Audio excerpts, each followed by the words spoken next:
શકે। હવે આગળ વાત કરીએ છીએ અને એક મહત્વના મુદ્દાની। બનાસકાંઠા જિલ્લાના વિભાજન મુદ્દે ઉકળતા ચરો જેવો માહોલ જોવા મળી રહ્યું છે। ક્યાંક ખુશી છે તો ક્યાંક ગમ પણ જોવા મળી રહ્યું છે, કારણ કે કેટલાક ગામના લોકો વિરોધ કરી રહ્યા છે। બનાસકાંઠાનું જે વિભાજન થયું છે જિલ્લાનું, જેમાં વાવ, થરાદ અને એક તરફ બનાસકાંઠા જિલ્લો, હવે કાંકરેજ તાલુકાના શિહોરી અને થરામાં ઉગ્ર વિરોધ થઈ રહ્યો છે। વેપારીઓએ ધંધા રોજગાર બંધ રાખી વિરોધ નોંધાવ્યો છે। એનું કારણ એ છે કે કાંકરેજ વાસીઓનું એવું કહેવું છે કે અત્યાર સુધી તેઓ પાલનપુર જતા હતા, મુખ્ય મથક, જ્યાં કંઈ પણ નાનું મોટું કામ હોય, સરકારી કામકાજ હોય તો પાલનપુરમાં થઈ જતું હતું। હવે કાંકરેજ જ્યારે થરા બનાસકાંઠામાં આવે છે, થરાદ બનાસકાંઠા જિલ્લામાં, ત્યારે કાંકરેજ વાસીઓએ હવે જવું પડશે થરાદ। થરાદ એટલું વિકસિત વિસ્તાર નથી, હજુ પણ વિકાસશીલ છે, કાર્ય પ્રગતિમાં ચાલી રહ્યું છે, એટલે થરાદથી કનેક્ટિવિટી હજુ બધી જગ્યાએ જોડાયેલી નથી, એટલે કાંકરેજ વાસીઓને તો હાલાકી પડશે।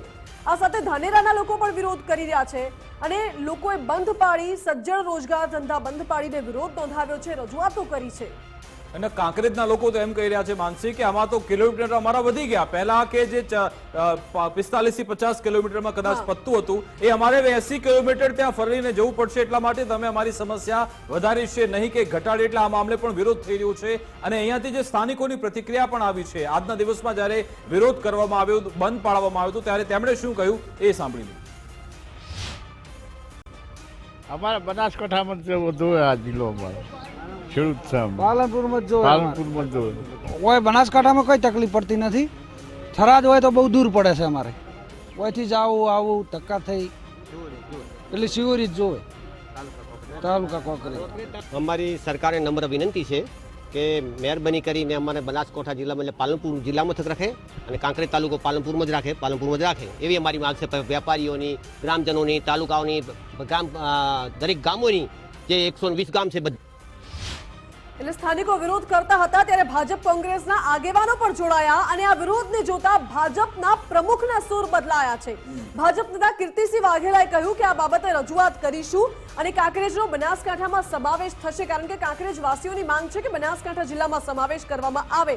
વેપારીઓને કીર્તિસિંહ વાઘેલાએ આશ્વાસન આપ્યું છે અને સમાધાન થશે તેવું પણ કહ્યું છે। શું કહ્યું કીર્તિસિંહ વાઘેલાએ તે સાંભળો।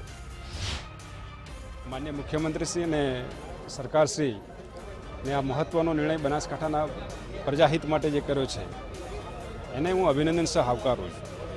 સાથે બનાસકાંઠા જિલ્લાના વિભાજનમાં જે વાવ, થરાદ નવનિર્મિત જિલ્લો અને મૂળભૂત જિલ્લો બનાસકાંઠાના વિભાજનમાં જે તાલુકાઓની જાહેરાત થઈ છે, એમાં કાંકરેજની અંદર કાંકરેજના લોકોની લાગણી મૂળભૂત બનાસકાંઠા જિલ્લા સાથે રહેવાની છે।